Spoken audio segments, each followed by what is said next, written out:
রাজনৈতিক অস্থিরতা, 3 ক্রিকেটারের স্পট ফিক্সিং বিতর্কে জড়িয়ে পড়া, ভয়াবহ বন্যা এবং নিরাপত্তার অভাবে পাকিস্তানে ব্রাত্য আন্তর্জাতিক ক্রিকেট ম্যাচ। একের পর এক সমস্যায় জর্জরিত পাকিস্তান। তাছাড়া ক্রিকেট মাঠে একের পর এক হার দেওয়ালে পিঠ ঠেকিয়ে দিয়েছে পাক ক্রিকেটারদের। স্পট ফিক্সিং এর জন্য দেশের মানুষের সমর্থনও হারিয়ে বসেছে শাহিদ আফ্রিদিরা। এবার বিশ্বকাপ ক্রিকেট। ভারত বাংলাদেশের মতো আরও এক ক্রিকেট পাগল দেশের নাম পাকিস্তান। ক্রিকেট মাঠে প্রিয় দেশের হার হলে আত্মহত্যার মতো ঘটনাও ঘটেছে পাকিস্তানে। হেরে গেলে দেশে ফিরতেও ভয় পায় পাক ক্রিকেটাররা।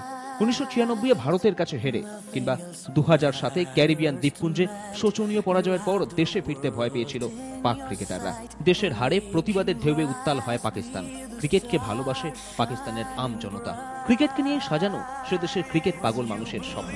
রাজনৈতিক অস্থিরতা হোক কিংবা ভয়াবহ বন্যার করাল গ্রাস, দেশ 22 গজের লড়াইয়ে নামলেই সব দুঃখকে দূরে সরিয়ে বিশ্বজয়ের স্বপ্ন দেখে পাকিস্তানের মানুষ।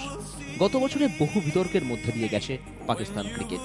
তাহলেও 2011-তে নতুন করে বিশ্ব সেরা হওয়ার স্বপ্ন দেখছে পাকিস্তানের ক্রিকেটাররা। 1992-তে বিশ্ব সেরা হওয়ার স্বপ্ন সফল হয়েছিল পাকিস্তানের 13 কোটি মানুষের।